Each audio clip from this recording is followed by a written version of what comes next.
Assalamualaikum warahmatullahi wabarakatuh. Alhamdulillahi rabbil alamin. Wassalatu wassalamu ala asyrafil anbiya'i wal mursalin wa ala alihi wa sahbihi ajma'in. Qala rabbi syrah li sadri wa yassir li amri wahlul 'uqdatam min lisani yafqahu qawli. Amma ba'd. Muslimin muslimat yang dirahmati Allah Subhanahu wa taala. Alhamdulillah, terima kasih tuan-tuan sudi menonton. Semoga Allah merahmati pengajian kita. Dan hari ini kita akan baca hikmah yang ke-41, iaitu berbaik sangka kepada Allah Subhanahu wa taala. Berbaik sangka kepada Allah Subhanahu wa taala. Okey, poin penting macam biasa kita akan dapat memahami 3 perkara.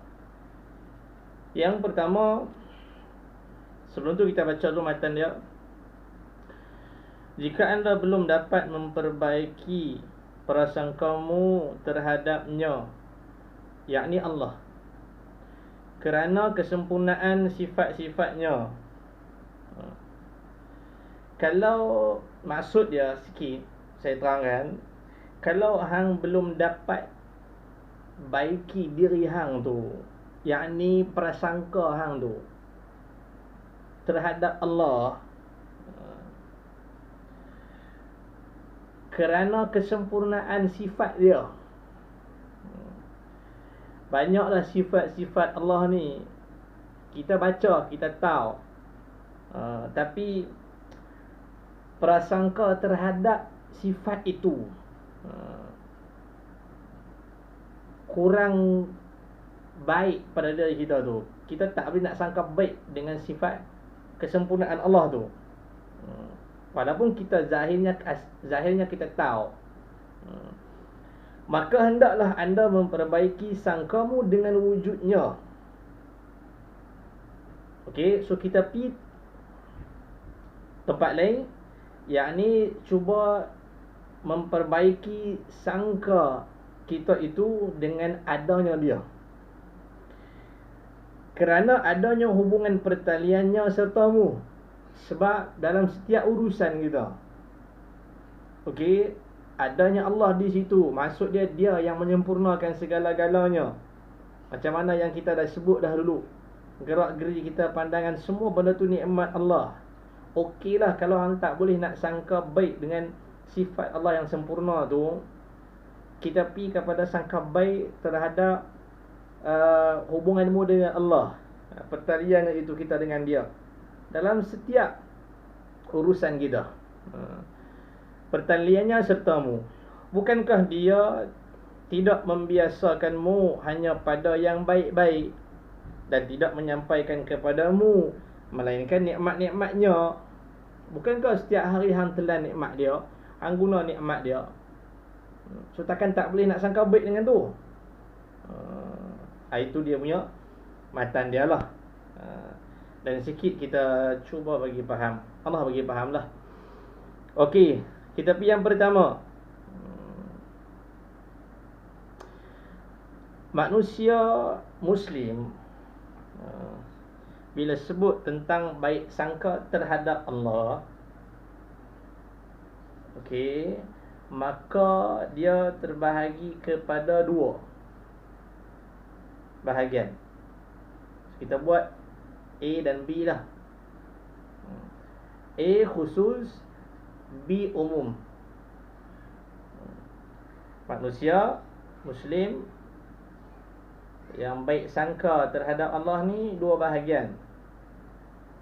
A khusus, B umum. Adapun khusus,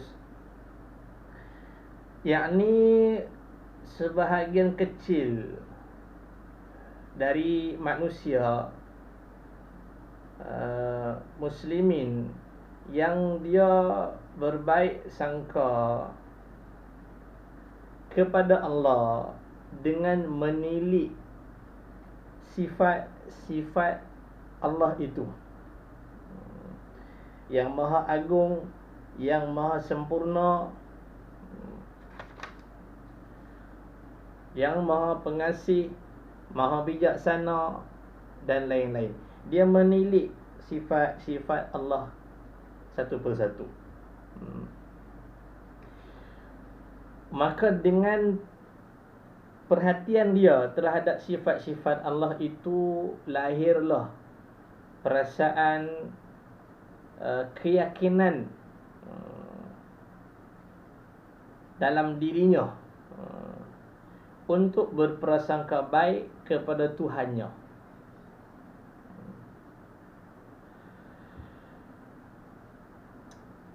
Allah yang bersifat dengan keagungan dan kesempurnaan yang kita sebut tadi, mustahil diterima oleh akal. Kalau kita nak tilik, kita nak guna akal ni, dia tak boleh pijuh. Dulu kita dah cerita tentang akal. Okay. Maka hati dia itu meyakini, dia balik kepada hati, meyakini sifat-sifat Allah itu, maka lahirlah prasangka baik terhadap Tuhannya. Okey, itu A, khusus. Adapun B, umum. Kebanyakan manusia muslimin, mereka berprasangka baik kepada Allah bukan kerana menilik sifat-sifat dia, macam yang khusus tadi. Bukan menilik sifat-sifat Allah itu, tetapi dia melihat Allah telah memberikan nikmat-nikmat kepada dia yang tidak terhitung banyaknya kepada manusia. Dia tilik nikmat mata, dia tengok nikmat kesihatan, nikmat pendengaran, nikmat akal. Semua benda tu yang membawa keyakinan dan perasaan dalam tubuhnya. Maha pemurah, maha kasih sayang. Bila dia tilik semua nikmat-nikmat yang Allah bagi kat dia, bila dia perhati semua apa yang telah Allah kurniakan kepadanya, so dengan itu dia berprasangka baik dengan Allah subhanahu wa ta'ala. Okey, itu yang pertama, A dan B. Adapun yang kedua,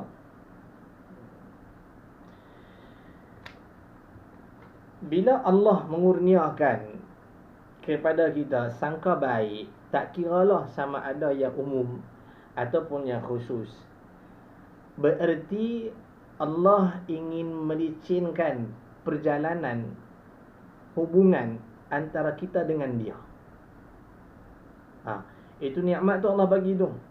Sama ada umum, khusus, kita boleh sangka baik dengan Allah. Setiap masa, setiap waktu kita boleh sangka baik. Itu bererti Allah ingin melicinkan hubungan kita dengan dia.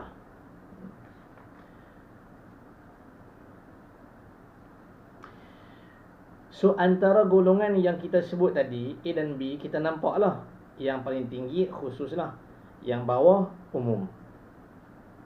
Right. Adapun yang ketiga, kesimpulan daripada hikmah ini, bagi orang mukmin yang muslim, hendaklah kita bersangka baik kepada Allah, sama ada dalam hal yang bersifat duniawi ataupun yang bersifat ukhrawi. Adapun yang berhubung dengan masalah duniawi, hal keduniaan, sama ada dia tentang rezeki, tentang kesihatan, ketenteraman jiwa dan lain-lain. So apa yang Allah bagi kepada kita, hendaklah kita percaya kepada Allah Subhanahu wa ta'ala, bahawa Allah dia tak akan mensia-siakan kita dengan rahmatnya, asal sahaja kita tetap berjalan di atasnya. Maksud dia kita jaga segala perintah dia, apa yang dia suka kita jaga, apa yang tak suka kita tak buat. Okey. Mematuhi ajarannya dan menjauhi segala larangannya.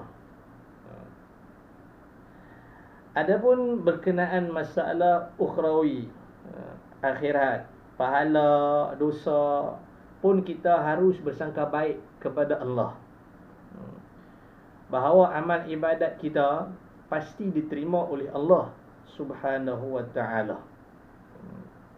Asal sama macam dunia tadi. Asal dalam ibadat ni, asas kita buat ikhlas, tidak ada kerana lain melainkan kerana dia, dan kita kerjakan dengan sebaik-baiknya. Jangan putus asa dengan rahmat Allah Subhanahu wa ta'ala. Sebab kita tak layak untuk berputus asa, kerana sifat dia yang maha pemurah dan yang maha penyayang. Apatah lagi kepada orang yang beriman. So apabila kita buat satu dosa, satu kesalahan, maka segeralah bertaubat kepada Allah Subhanahu wa ta'ala. Bila kita bertaubat dengan bersungguh hati, kemudian bersangka baiklah kepada Allah, dia akan terima taubat kita. Okey. Ini kesimpulan ni. Maka kita sebut sikit yang terakhir. Untuk solusi dia lah, mendapatkan prasangka baik terhadap Allah adalah dengan jalan memperdalam tauhid kita kepada Allah. Tidak mengerjakan dosa besar, tidak mengerjakan dosa kecil. Maksud dia, setiap masa istighfar. Memang tak terlepaslah manusia tu daripada dosa kecil, tapi hendaklah kita memperbaiki. Kemudian dalam hati kita, apa saja yang kita hadapi, kita dahulukan Allah. Selalu mendahulukan Allah Subhanahu wa ta'ala atas segala-galanya. So apabila kita telah mengamalkan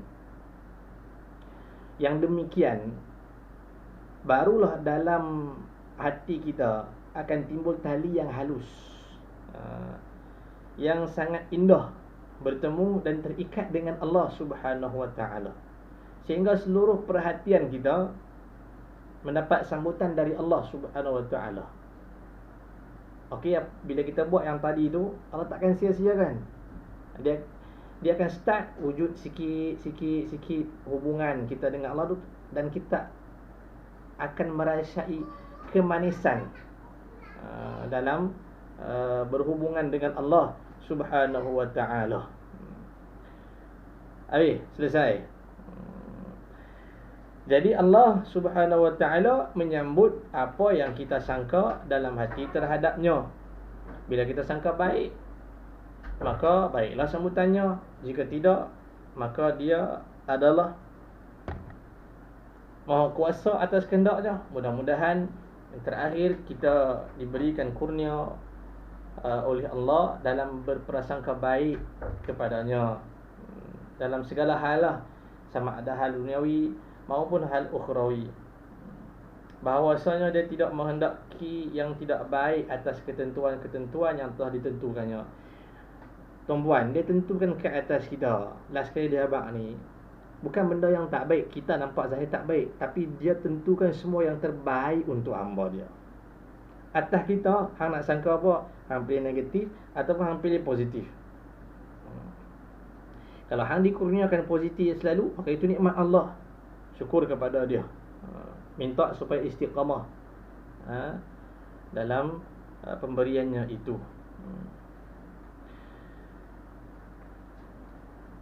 Baik.